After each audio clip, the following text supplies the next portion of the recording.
ತಾಳಿ ಅಲ್ಲಮ್ಮ.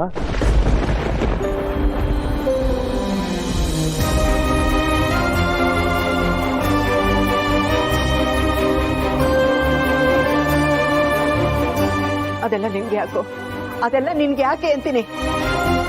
ನಾನ್ ಹೇಳ್ತಾ ಇರೋದು ನನ್ನ ಗಂಡನ ಮುಖ ನೋಡಕ್ ನೀನ್ ಬರ್ಬಾರ್ದು. ಅಮ್ಮ ಯಾಕಮ್ಮ ಹೀಗೆ ಮಾಡಿದ್ರಿ? ನಾವೆಲ್ಲ ಇರ್ಲಿಲ್ವಾ? ಸರ್ ಆಪರೇಷನ್ಗೆ ಹೇಗಾದ್ರೂ ದುಡ್ಡು ಅರೇಂಜ್ ಮಾಡ್ತಿದ್ವಿ. ನಿನ್ಗಿರೋ ಒಳ್ಳೆತನ ಮನೆ ಮಗ ಅನಿಸ್ಕೊಂಡವ್ನ್ ಇಲ್ದೆ ಹೋಯ್ತಲ್ಲ.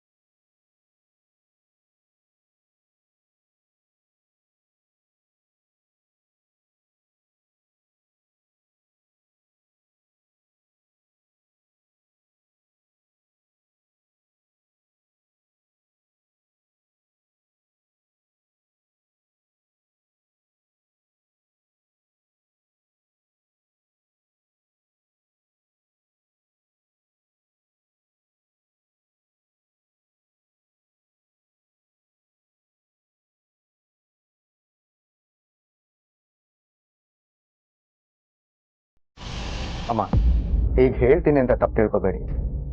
ಇಂಥ ಸಂದರ್ಭದಲ್ಲಿ ನರಸಿಂಹವ್ರ ಮೇಲೆ ಕೋಪ ಮಾಡಿಕೊಂಡು ಮತ್ತೆ ನೀವು ಟೆನ್ಷನ್ ಮಾಡ್ಕೋಬೇಡಿ. ದಯವಿಟ್ಟು ನಿಮ್ಮ ಪಾಡಿಗೆ ನೀವಿರಿ, ಅವ್ರ ಪಾಡಿಗೆ ಅವ್ರಿರ್ಲಿ. ದುಡ್ಡು ಕಟ್ಟು ಬಂದ್ರಮ್ಮ? ಪೂನಪ್ಪ, ಬೆಂಗಳೂರಿಂದ ಇಲ್ಲಿಗೆ ಯಾರೋ ದೊಡ್ಡ ಡಾಕ್ಟರ್ ಬರ್ತಿದಾರಂತೆ. ಇದು ಸ್ವಲ್ಪ ಹೊತ್ತಲ್ಲೇ ಆಪರೇಷನ್ ಶುರು ಮಾಡ್ತೀನಿ ಅಂತ ಹೇಳಿದ್ರು.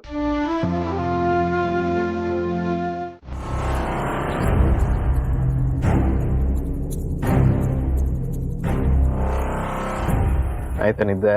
ಹೂ ಹಸ್ಬೆಂಡು, ರಾತ್ರಿ ಎಲ್ಲ ಪೊಲೀಸ್ ಅಪ್ಪನ ಬಗ್ಗೆ ತಲೆ ಕೆಡ್ಸ್ಕೊಂಡಿದ್ನಲ್ವಾ, ಅದಕ್ಕೆ ಸರಿಯಾಗಿ ನಿದ್ದೆನೆ ಮಾಡಕ್ಕಾಗ್ಲಿಲ್ಲ. ಇವತ್ತು ಯಾವುದೇ ತಂಟೆ ತಕರಾರಿಂದ ಚೆನ್ನಾಗಿ ಗಾಡಿ ಓಡಿಸ್ತಿದ್ದೀರಾ ಅಲ್ವಾ ನೀವು, ಅದಕ್ಕೆ ನಿದ್ದೆ ಬಂದ್ಬಿಟ್ಟು. ಹೌದು, ನಿಮಗ್ ನಿದ್ದೆ ಬರ್ತಿಲ್ವಾ? ಬಂದ್ರು ಹೆಂಗ್ರಿ ಮಾಡಕ್ಕಾಗತ್ತೆ? ಅದು ಸರಿನೇ, ಆದ್ರೆ ಗಾಡಿ ಓಡಿಸೋವಾಗ ನಿಮ್ಗೆ ನಿದ್ದೆ ಬಂದ್ಬಿಟ್ರೆ ಅವಾಗ ಏನ್ ಮಾಡ್ತೀರಾ? ಹಾಡು ಕೇಳ್ತೀನಿ, ಇಲ್ಲ ಯಾರ ಜೊತೆನಾದ್ರೂ ಫೋನಲ್ಲಿ ಮಾತಾಡ್ತೀನಿ. ಎರಡು ಮಾಡಕ್ಕಾಗ್ಲಿಲ್ಲ ಅಂದ್ರೆ ನಿಮ್ಮಂತ ಟಾಕಟಿವ್ ಪರ್ಸನ್ ಜೊತೆ ಮಾತಾಡ್ತಾ ಟೈಮ್ ಪಾಸ್ ಮಾಡೋದು. ನನ್ನಂತ ಹುಡ್ಗಿನೂ ಮಲ್ಗಿ ಕೈ ಕೊಟ್ಬಿಟ್ರೆ ಏನ್ ಮಾಡಕ್ಕಾಗತ್ತೆ? ದೇವ್ರ ಮೇಲೆ ಬರಾಕ್ ಗಾಡಿ ಓಡಿಸ್ತಾ ಇರ್ತೀವಿ ಅಷ್ಟೇ. ಅದೃಷ್ಟ ಚೆನ್ನಾಗಿದ್ರೆ ಊರು ಸೇರ್ತೀವಿ, ಗ್ರಾಚಾರ ನೆಟ್ಟಿಗಿಲ್ಲ ಅಂದ್ರೆ ಶಿವನ್ ಪಾದ ಸೇರ್ತೀವಿ. ನಾನ್ ನಿಮ್ ಜೊತೆ ಇರೋವರೆಗೂ ನಿಮ್ಗಾಗ ಆಗಕ್ ಬಿಡಲ್ಲ ಹಸ್ಬೆಂಡು. ಹೌದಾ? ಅಷ್ಟು ಕಾನ್ಫಿಡೆಂಟ್ ಆಗಿ ಹೇಳ್ತೀರಾ? ಅಂತ ಸಂದರ್ಭ ಬಂದ್ರೆ ನನ್ ಪ್ರಾಣ ಕೊಟ್ಟಾದ್ರೂ ನಿಮ್ ಜೀವ ಉಳಿಸ್ತೀನಿ.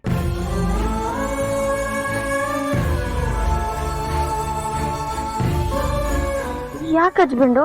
ನಿಮ್ ಪ್ರಾಣ ಕೊಟ್ಟು ನನ್ ಜೀವ ಯಾಕ್ರಿ ಉಳಿಸ್ಬೇಕು? ನಿಮ್ ಹೆಂಡತಿಯಾಗಿ ನನ್ ಕರ್ತವ್ಯ ಮಾಡ್ತಿದ್ದೀನಿ. ಗಂಡನ್ಗೆ ಏನೇ ಆದ್ರೂ ಅವನ್ ಜೊತೆ ಹೆಂಡತಿ ಆದವಳು ನಿಲ್ಲೇಬೇಕು.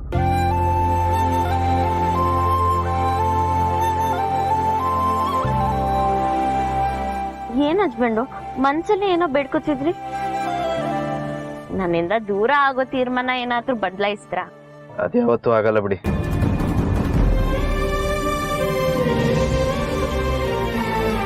ಹಸ್ಬೆಂಡು ನಿಲ್ಸಿ. ಯಾಕ್ರಿ? ನನ್ ಮನೆ ಇರೋದು ಆ ಕಡೆ, ನೀವ್ ಯಾಕೆ ಹಿಂಗ್ ಹೋಗ್ತಿದ್ದೀರಾ? ತಲೆ ಕೆಡ್ಸ್ಕೊಬೇಡಿ, ನಿಮ್ ತಂದೆಯವ್ರ ಹತ್ರನೇ ಕರ್ಕೊಂಡು ಹೋಗ್ತಾರೆ. ಸರಿ, ಕರ್ಕೊಂಡು ಹೋಗಿ.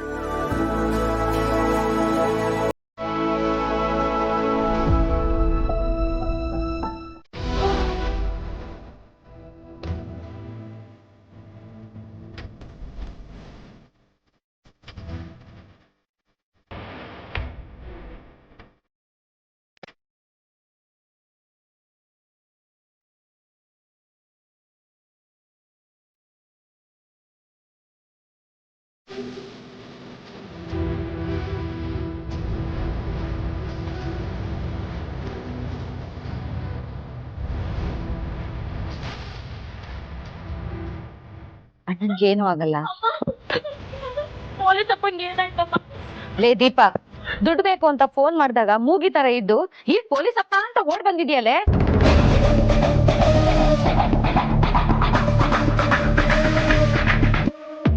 ಇಲ್ಲಿ ನೋಡಿ, ಸತ್ಯ ಗೊತ್ತಿಲ್ಲದೆ ಸುಮ್ಮನೆ ದೀಪ ಅವ್ರ ಮೇಲೆ ಆರೋಪ ಹೊರಿಸ್ಬೇಡಿ.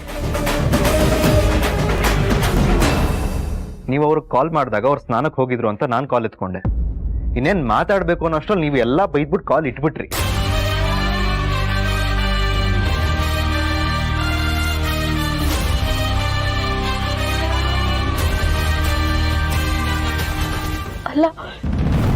ವಿಷಯನ ಮೊದಲೇ ಯಾಕೆ ನಂಗೆ ಹೇಳಿಲ್ಲ ಅಜ್ಬಿಂಡು? ನೀವು ಮೊದಲೇ ಟೆನ್ಷನಲ್ಲಿದ್ರಿ, ವಿಷಯ ಗೊತ್ತಾದ್ರೆ ಇನ್ನೂ ಟೆನ್ಷನ್ ಆಗ್ತೀರಾ ಅಂತ ಹೇಳಲಿಲ್ಲ. ಅಲ್ಲ ಅಣ್ಣ, ನೀನಾದ್ರೂ ನಂಗೆ ಫೋನ್ ಮಾಡಿ ವಿಷಯ ಹೇಳ್ಬೇಕಿತ್ತಲ್ವಾ? ಮಾಡಿದ್ನಂತಲೇ ನಿನ್ ಫೋನೇ ತಗೊಳ್ಳಿಲ್ವಂತಲ್ಲ. ಇಲ್ಲ ಅತ್ತೆ, ನಾನು ಫೋನ್ ಮಾಡಿರಲಿಲ್ಲ.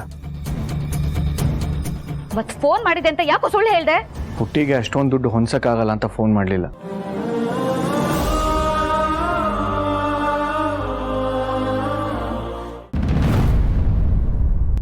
ಅಮ್ಮ, ಪೊಲೀಸ್ ಅಪ್ಪಂಗೆ ಯಾಕೆ ಈ ತರ ಆಯ್ತಮ್ಮ? ಯಾಕೋ ಗೊತ್ತಿಲ್ಲ ಕಣ, ಇತ್ತೀಚೆಗೆ ಯಾಕೋ ಮಳೆ ಬರೋಣ ಸರಿ ಇಲ್ಲ ಅನ್ಸುತ್ತೆ. ಪುಣ್ಯಕ್ಕೆ ಅಣ್ಣನ್ಗೆ ಎದೆ ನೋವು ಕಾಣಿಸ್ಕೊಂಡಾಗ ರಾಹುಲ್ ಅವ್ರು ನಮ್ಮ ಮನೇಲೇ ಇದ್ರು. ಇಲ್ಲ ಅಂದಿದ್ರೆ ಅಣ್ಣನ ಆಸ್ಪತ್ರೆ ಕರ್ಕೊಂಡ್ ಬರೋದು ತುಂಬಾ ಕಷ್ಟ ಆಗ್ತಿತ್ತು.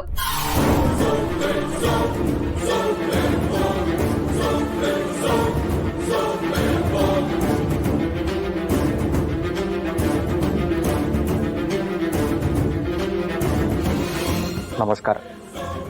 ನನ್ನ ಬಗ್ಗೆ ಪರಿಚಯ ಮಾಡ್ಕೊಳ್ಳೋಕ್ಕೆ ಇದು ಸರಿಯಾದ ಟೈಮ್ ಅಲ್ಲ. ಸದ್ಯಕ್ಕೆ ನಾನು ಮನೇಲಿ ಸ್ಟೇ ಆಗಿರೋದು. ಡಾಕ್ಟರ್, ಆಪರೇಷನ್ ಹೋಗಿತ್ತಾ? ಸರ್ ಹೇಗಿದ್ದಾರೆ?